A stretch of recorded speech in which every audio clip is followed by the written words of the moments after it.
Handphone, Mbak. Assalamualaikum warahmatullahi wabarakatuh. Selamat siang dan salam sejahtera bagi kita semua. Rekan-rekan media yang saya hormati. Hari ini kami akan menyampaikan update kinerja PPN kita hingga bulan Agustus 2025.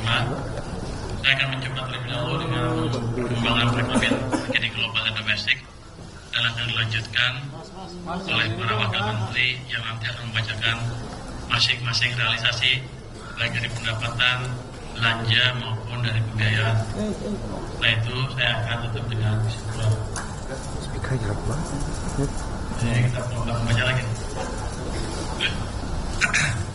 Mbak kuning, Mbak kerudung kuning. Kita mulai. Mbak, duduk. Rekan-rekan media sekalian, dalam beberapa waktu terakhir kami mulai melihat perkembangan positif dinamika perekonomian global. Paling update adalah stans kebijakan The Fed yang memangkas suku bunga acuan akibat perlambatan di pasar tenaga kerja. Risiko pelemahan pasar tenaga kerja dipandang lebih besar dibandingkan dengan inflasi yang masih di atas target. Dalam FOMC meeting tanggal 17 September 2025, The Fed menurunkan tingkat bunga acuan 25 basis point menjadi 4,25%. Di sisa tahun 2025, The Fed diperkirakan masih akan melakukan 2 kali pemangkasan. Keputusan penting untuk meredam tekanan eksternal, terutama pasar keuangan negara berkembang termasuk Indonesia. Ini kalau saya lihat 2 kali pemangkasan kata pasar atau The Fed mungkin satu dan banyak negara ekonominya masih agak tinggi. Tapi kita harapkan The Fed lebih agresif sehingga kita juga bisa ikut menikmati pertumbuhan ekonomi yang lebih cepat untuk ekspor yang lebih kuat kinerjanya. Perkembangan tersebut, di luar perkembangan tersebut, kinerja ekonomi berbagai negara masih resilient hingga triwulan kedua tahun 2025. Meskipun AS pada periode yang bersamaan menerapkan tarif resiprokal tinggi, Indonesia menjadi bagian dari kelompok negara yang resilient.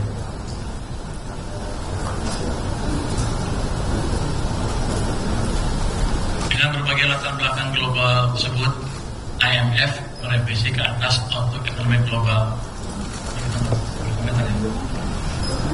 mencerminkan optimisme yang mulai menguat. Indonesia termasuk negara yang mengalami revisi ke atas dengan pertumbuhan ekonomi diproyeksikan naik menjadi 4,8% pada 2025 dan 4,7%. Dinaikkan ke 4,8 dari 4,7% sebelumnya. Saya pikir kita akan lebih dari itu ya. Jawaban tahun ini pun akan di atas 4,8%.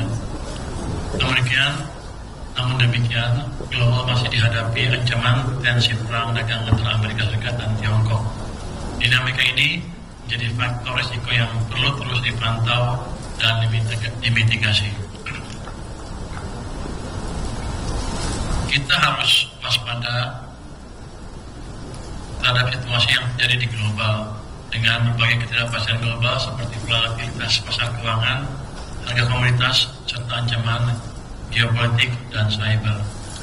Indeks ketidakpastian kebijakan global dalam tren menurun sejak April tahun lalu, namun masih terus diwaspadai karena dinamika kebijakan tarif resiprokal AS masih sangat tinggi, terutama dengan Tiongkok. Dengan latar belakang tersebut, volume perdagangan global diperkirakan masih mengalami penurunan. Dari sisi inflasi, tren ke depan diperkirakan mengalami penurunan, memberikan ruang untuk berlanjutnya tren penurunan suku bunga global ke depan. Volatilitas pasar saham dan obligasi internasional masih berfluktuasi kalau kita lihat ya. Dengan latar belakang tersebut, meskipun tekanan sudah mereda dan kita optimis terhadap kinerja positif domestik, waspadaan terhadap risiko global tetap perlu dijaga dan dimitigasi. Kalau kita lihat harga komoditas masih amat berfluktuasi, batubara mengalami penurunan akibat permintaan global yang melemah, sementara harga minyak Brent justru naik akibat ketegangan geopolitik Rusia Ukraina. Secara year on year, batu bara mengalami kontraksi 21,1% dan minyak mentah 14,8%. Di sisi lain, harga CPO meningkat didorong permintaan kuat dari India. Untuk logam, harga nikel masih melemah akibat kelebihan pasokan, sedangkan harga tembaga relatif stabil setelah sempat turun karena isu ancaman tarif Amerika Serikat. Secara year-on-year, CPO tumbuh 16,6%. Untuk komoditas logam, harga nikel kontraktif 11%, sementara tembaga tumbuh 3,6% secara year-on-year. Perubahan harga komoditas tersebut berdampak pada kinerja ekspor impor Indonesia. Ekspor sangat terbantu, salah satunya kinerja hilirisasi yang terdongkrak ekspansi harga nikel. Dengan membaiknya situasi global, aktivitas manufaktur dunia kembali ekspansif. Wilayah Eropa untuk pertama kalinya sejak pertengahan 2022 kembali mencatat ekspansi. Sebagian besar negara G20 dan ASEAN 6 juga menunjukkan pemulihan yang cukup solid. Kalau kita lihat tuh gambar yang paling kiri atas, PMI global naik di posisi sekarang 50,6.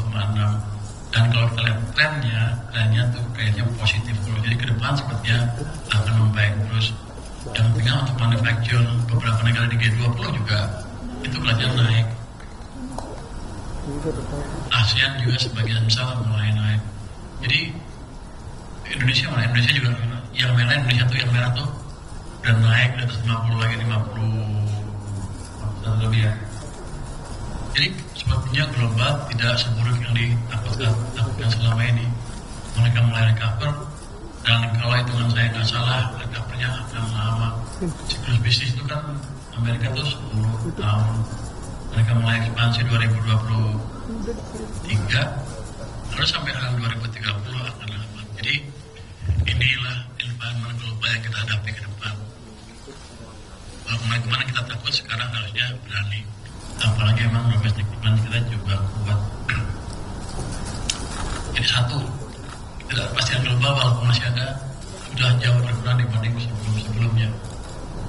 The fact bahwa the Fed turun bunga itu akan memberikan stimulus tambahan ke perekonomian Amerika yang biasanya akan diikuti oleh perbaikan ekonomi negara-negara lain termasuk Cina, Jepang, Korea, dan kita juga.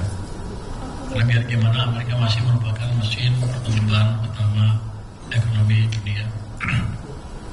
Berdasarkan data arus barang bea cukai pada Agustus, kinerja ekspor kita meningkat terutama di depan sektor industri pengolahan, terutama komoditas logam dasar, nikel dan tembaga.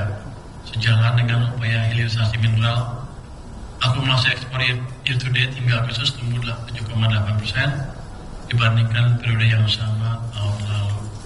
Coba Anda lihat, ada yang menarik nggak gambar di sini? Yang sebelah kiri atas yang neraca perdagangan kumulatif, artinya Januari sampai Agustus tahun 2005 dibanding tahun 2024 tumbuhnya 52,3%. Ini pertumbuhan yang amat spektakuler. Walaupun orang bilang katanya apa? Karena mau ada tarif, mereka nanti duluan perloading. Tapi kalau saya lihat tetap aja tumbuh. Nanti ini menunjukkan bahwa globalnya nggak jelek-jelek amat. Anda lihat tuh tumbuh 52,3%. Jadi sekarang kita tinggal fokus menjaga domestiknya seperti apa. Nilai tukar rupiah, kita lihat pada level 16.498 per US dollar pada 19 September 2025 melemah 3,% year to date. Utamanya kemarin karena keributan itu ya. Jadi sebagai orang takut dan harusnya sih ke depan akan semakin membaik karena modal asing ke pasar saham sudah masuk cukup signifikan dan harusnya prospek ekonomi kita juga akan terus membaik. Anda lihat currency risk spread yield antara SPN dengan US Treasury itu menurun terus. Kalau di bulan Januari itu 4,57, sekarang sudah turun ke 4,2, akan terus membaik. Anda lihat currency risk spread yield antara SBN dengan US Treasury itu menurun terus. Kalau di bulan Januari itu 4,57, sekarang sudah turun ke 4,2, yang bawah ya. 240 sekarang turun ke 216 basis point. Ya nggak turun banyak, tapi saya pikir cukup baik di tengah gejolak domestik, utamanya yang kemarin-kemarin. Itu kan spreadnya sempat naik, kemudian turun lagi. Jadi cepat sekali kepercayaan investor recover setelah keributan beberapa minggu yang lalu. Dan counter risk juga terjaga dengan cukup baik. Kalau kita lihat spread yield SBN USD, ini yang kiri kan, ini yang kanan adalah SBN USD dan US Treasury dolar to dolar. Itu sekarang tinggal 79 basis point. Kalau kita lihat historically, ini amat rendah dibanding biasanya. Kalau kita nanti membaik terus ekonominya, saya pikir ini akan turun terus yieldnya. Ya, spread yield dengan US Treasury. Oke. Next. Inflasi cukup stabil, ini menopang daya beli masyarakat, ini di tengah banyak negara yang masih berjuang mengatasi tekanan. Jadi kita lumayan baik di level, kalau kita lihat di situ, 2,31% ya. Ini level inflasi yang amat ideal. Jadi inflasi yang bagus tuh bukan 0, bukan juga di atas 10. Tapi sekarang konsensus ekonomi global tuh antara 1-3%, dan kita sekarang di 2,3, ya level yang pas lah. Inflasi Indonesia rendah di antara banyak negara yang berjuang mengatasi inflasi, seperti saya bilang tadi. Dibanding negara lain kita bagus. Singapura lihat ya, 0,6%. Itu nggak bagus, itu jelek. Di bawah 1,5% biasanya jelek karena demandnya terlalu rendah. Jadi patokan ekonomi itu seperti itu. Malaysia 1,2, agak jelek. Kita lumayan lah, kita ideal. Kalau bisa dijaga terus sekitar 2-3 itu akan bagus sekali buat ekonomi kita. Oke, next. Kalau kata siapa zaman dulu? Gubernur Bank Sentral Amerika yang terkenal siapa? Greenspan. Greenspan bilang itu kita dalam Goldilocks condition. Ingat kan? Ini di Goldilocks condition untuk inflasi kita. Anda cari di cerita Goldilocks itu cerita apa? Itu fun. Oke, next. Ekonomi Indonesia tumbuh 5,12% pada triwulan 2 2025. Ini mencerminkan ekonomi domestik yang terjaga, ditopang oleh konsumsi rumah tangga yang resilient, investasi yang meningkat, dan ekspor yang tetap kuat. Saya pikir teman-teman udah tahu semua data detail ini, saya nggak usah masuk terlalu detail. Next. Jadi, next. Konsumsi rumah tangga tumbuh cukup baik, 5%. Investasi meningkat sampai 6,99%. Investasi bangunan tumbuh 4,9%, dan investasi mesin tumbuh 25,3%. Ini kan masa lalu ya. Bagian dari Anda anggap angka ini salah, 5,12 katanya 5 tambah 1 tambah 2, 8. Tapi bukan itu. Di belakangnya kalau Anda lihat laju pertumbuhan uang, pada triwulan kedua tuh tumbuh uangnya cukup kenceng. Jadi emang itu yang mendorong belanja konsumen tumbuh kuat 5%. Karena emang pada waktu itu digenjot uang sampai dengan bulan April. Ada delaynya April, Mei, Juni, Juli. Biasanya 3 bulan. April, Mei, Juni, Juli, habis itu habis. Mei digenjot lagi ke bawah uangnya sehingga uang melambat, sehingga kita mengalami perlambatan ekonomi setelah itu. Tapi triwulan kedua angkanya memang seperti itu, tidak ada manipulasi BPS. Kalau yang nyangka-nyangka itu ekonominya nggak berapa ngerti. Boleh ngomong gitu? Menteri Keuangan boleh ngomong gitu kan ya? Jadi lihat juga suplai uang pada waktu seperti apa. Slide 12. Sektor manufaktur sebagai kontributor ekonomi terbesar kembali menguat dengan pertumbuhan mencapai 5,68%, tertinggi sejak tahun 2022. Jadi manufaktur kita di Q2 sudah mulai recover. Mungkin Q3 agak melambat sedikit, tapi Q4 pasti akan tumbuh lebih cepat lagi sesuai dengan perbaikan ekonomi dan perbaikan demand karena suplai uang ditambah di sistem perekonomian. Next. Berikutnya. 16. Pertumbuhan ekonomi terdistribusi dengan baik ke seluruh wilayah Indonesia.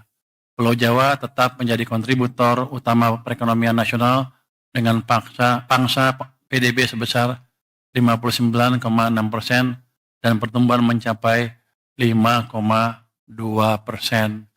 Jadi kalau kita lihat sebetulnya kalau pangsa tuh jarang, perubahannya lambat sekali. Kita lihat pertumbuhannya aja deh. Itu Sumatera tumbuhnya 5,0% di triwulan kedua, Kalimantan 5%, Sulawesi 5,8%, Papua 3,3%, Bali dan Nusa Tenggara hanya 2,8%.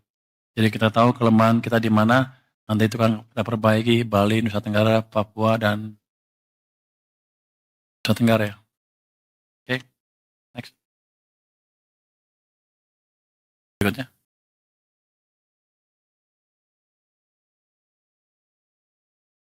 Jumlah indikator domestik juga menunjukkan tren positif. Aktivitas manufaktur kembali ke level ekspansi, keyakinan konsumen tetap berada di level optimis, konsumsi listrik dan penjualan retail tumbuh positif. Penjualan semen yang menjadi salah satu indikator investasi bangunan juga menunjukkan perbaikan dalam 2 bulan terakhir. Kayaknya nggak klop ya. Oke, kalau Anda lihat sebelah kiri itu kelihatan tuh manufacturing PMI sudah positif 51,5 lagi. Tapi kalau kita lihat tingkat keyakinan konsumen masih positif, tapi ada penurunan signifikan sampai dengan bulan Agustus. Anda lihat trennya gambar tengah atas turun. Tapi ini kan berhubungan dengan tadi kebijakan yang kemarin memperlambat ekonomi. Sekarang sudah digenjot, harusnya ke depan dia akan naik lagi dengan cepat. Penjualan retail juga masih tumbuh positif. Anda lihat penjualan semen itu masih negatif, artinya investasinya mungkin masih lambat, tapi ke depan saya yakin itu akan positif lagi. Oke. Untuk mendorong pertumbuhan ekonomi yang lebih tinggi, peran sektor keuangan menjadi sangat krusial sebagai penopang pembiayaan produktif. Sampai dengan Agustus lalu, kita masih menghadapi tantangan dan dari sisi pertumbuhan uang beredar yang lemah, dengan pertumbuhan M0 mencatat hanya 0,3%. Anda lihat tuh, M0 yang merah tuh gambar yang atas tuh, di 2025 tuh cenderung negatif, sempat positif di April, terus turun lagi ke bawah dan mulai ke sini, sampai Agustus di 0,3. September mungkin masih agak, tapi saya yakin Oktober akan tumbuh dengan cepat, jadi ekonominya bisa bergerak lagi. Ruang ekspansi perbankan terus dipantau, LDR mendekati batas atas, katanya berapa, 86,5, tapi ini rendah dibanding kalau kita waktu tumbuh. Lagi cepat-cepatnya tumbuh, dan saya yakin ketika uang saya masuk ke perbankan, LDR-nya turun lagi. Jadi bank mempunyai ruang untuk memberi pinjaman, untuk membiayai ekspansi ekonomi yang lebih cepat ke depannya. Jadi kita udah set semuanya supaya kita lebih cepat ke depan. Next. Oh, udah ya? Ini masih saya? Oh, masih 16. Oh, yang 200 saya masih terangin lagi. Jadi, oh, udah. Jadi ini jelasin sedikit yang 200 triliun itu. Jadi ini penempatan kas negara dengan bunga rendah di bank komersial. Jadi ini bukan saya taruh dalam bentuk program pembangunan atau earmark ke suatu tujuan tertentu, bukan. Hanya taruh itu di perbankan. 55 triliun di Mandiri, 55 di BNI dan BRI, di BTN 25 triliun dan di BSI 10 triliun. Ini bunganya 80% dari bunga acuan BI, tidak digunakan untuk pembelian SBN syaratnya ya. Dan tenor 6 bulan itu dapat diperpanjang, jadi sebetulnya nggak ada tenornya itu. Jadi kalau bank nanya apakah kami boleh meminjamkan jangka panjang, boleh aja. Saya akan jaga supaya mereka nggak keganggu, saya juga nggak keganggu.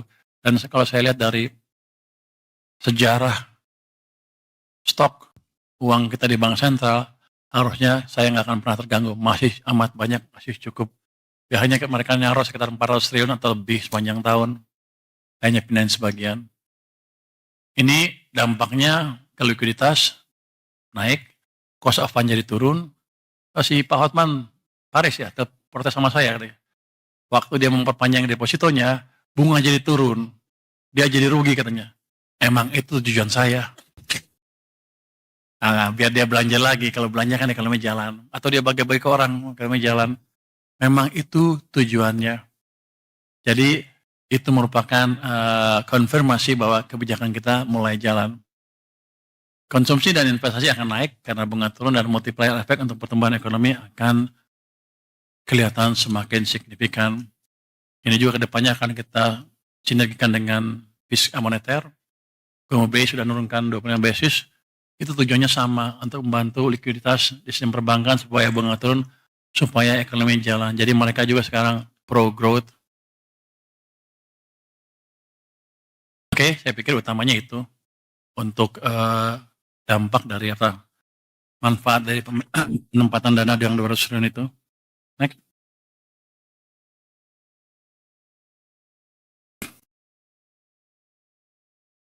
Danantara katanya kalau Danantara hidup katanya akan bisa memberi dorongan tambahan ke ekonomi. Yang di bawah kiri adalah kontributor investor terhadap investasi. Kita harapkan nanti di tahun 2026 investasi mencapai 7.450, di mana swasta 6.200, BUMN dan antara 720, dan pemerintah 530. Yang Anda perhatikan ke depan adalah di tahun-tahun mendatang kontribusi dan antara akan terus ditingkatkan. Walaupun saya lihat ini masih sedikit ya, masih malu-malu mungkin. Tapi saya yakin ke depan kalau udah jalan dia tumbuhnya akan lebih cepat dari sekitar 980 triliun di tahun 2029. Oke. Next. Oke. Saya jelaskan asumsi dasar ekonomi untuk 2025 ya. APBN-nya 5,2, realisasi 5,12. Ini yang saya bilang tadi kan, 5 tambah 1 tambah 2 jadi 8. Tapi saya sudah jelaskan alasannya ya. Memang ada uang lebih yang mendorong demand pada waktu bulan-bulan di triwulan kedua tahun 2025. Inflasi mencapai sekarang 2,31% year on year, nilai tukar 16,498 end of period ya. Yield SBN 10 tahun 6,28% end of period. Asumsi APBN 2026 berapa? 6,9. Jadi kira-kira tahun depan saya bisa menghemat cukup banyak itu. Nah, mungkin bunga naik lagi terlalu signifikan. Insya Allah katanya. Itu tabungan kamu bukan? Di tabungan. Harga minyak mentah Indonesia 66,07 end of period. APBN-nya 82. Jadi ada untungnya di situ ya. Untung nggak kita? Untung. Netnya untung apa rugi? Kayaknya untung sedikit ya. Ya, untung sedikit artinya apa? Anggaran kita, apa APBN kita akan lebih bagus. Itu untung sedikit harusnya kan? Untung sedikit kan? Masih untung apa rugi? Berapa? Untungan per dolar. Oke, pakai untung lah pokoknya. Lifting minyak habis loh banyak. Banyak ngitungnya dia. Lifting minyak 575,4 di bawah asumsi. Ini emang sektor yang harus dihidupkan lagi ke depan. Saya akan cari cara bagaimana memberikan insentif ke investasi di perminyakan dan gas. Lifting gas juga 980,4 triliun. Apa itu? Bukan ya? 180,4 ribu oh ya. Ini oil equivalent ya, di bawah asumsi juga. Jadi di situ ada kelemahan kita di situ. Tapi pada dasarnya next. Pada dasarnya sih masih cukup baik. Ini kita sebutkan realisasi APBN sampai dengan 31 Agustus 2025. Pendapatan negara itu 1.638,7 triliun. Itu 57,2% terhadap outlook-nya. Belanja negara mencapai 1.960,3 triliun, 55,6% terhadap outlook, defisit APBN 321,6 triliun atau 1,35% dari PDB, keseimbangan primer masih 22,0 triliun rupiah. Jadi kalau lihat dari sini sih, harusnya kan negatif keseimbangan primer sampai dengan akhir tahun. Jadi masih ada, ini indikasinya adalah masih ada belanja pemerintah yang mesti dipercepat lagi supaya keseimbangan primernya sesuai dengan desain waktu kita buat anggaran untuk tahun 2025. Oke, mungkin itu dari saya. Untuk bagian selanjutnya saya serahkan kepada para wakil menteri untuk menjelaskannya. Silakan. Siapa lu? Makasih Pak Menteri. Teman-teman media semuanya, kita lanjutkan ke bagian belanja negara. Belanja negara ini bagian yang tadi, belanja negara 1.900